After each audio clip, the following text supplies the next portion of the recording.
কালীযুগের প্রারম্ভে কাজ, ক্রোধ, কাপট এবং লালচের মতো অসৎ গুণাবলীর উত্থান ঘটে। এই সময় মানবতার জন্য একটি নতুন বিপদ সৃষ্টি হয় এবং ধর্ম ও অধর্মের মধ্যে সংঘর্ষ শুরু হয়, যা মানবতার ধ্বংসের দিকে নিয়ে যায়। এই সময় প্রযুক্তির অপব্যবহার একটি অভিশাপে পরিণত হয়। কালী যুগের উদ্দেশ্য ছিল ধর্মের সম্পূর্ণ বিনাশ করা, তবে শেষ পর্যন্ত শ্রীকৃষ্ণের দশম অবতার কালকির জন্ম হবে ধর্ম পুনরুদ্ধারের জন্য। ভিডিওতে হনুমানের অমরত্বের পেছনে একটি শক্তিশালী কারণ রয়েছে, যা দুঃসাহসিকতার সাথে সম্পর্কিত। এই কারণটি প্রতীকী এবং ধর্মীয় গুরুত্ব বহন করে। এদিকে সামরিক বাহিনীকে একটি বিশেষ মিশনে পাঠানোর আলোচনা হচ্ছে, যা তাদের নিরাপত্তা ও সুরক্ষা নিশ্চিত করার উদ্দেশ্যে। এটি কাহিনীর উত্তেজনা বাড়িয়ে তোলে।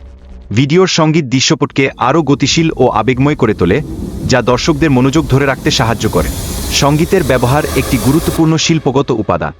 শ্রী বিষ্ণুর অবতার পারশুরামের মাধ্যমে ধর্মের রক্ষা এবং অধর্মের বিরুদ্ধে লড়াইয়ের গুরুত্ব তুলে ধরা হয়েছে, এবং কালযুগে ধর্মের ন্যায় প্রতিষ্ঠা করার জন্য একজন দেবতার আগমন অত্যন্ত জরুরি, যা বিশ্বকে সঠিক পথে পরিচালিত করবে।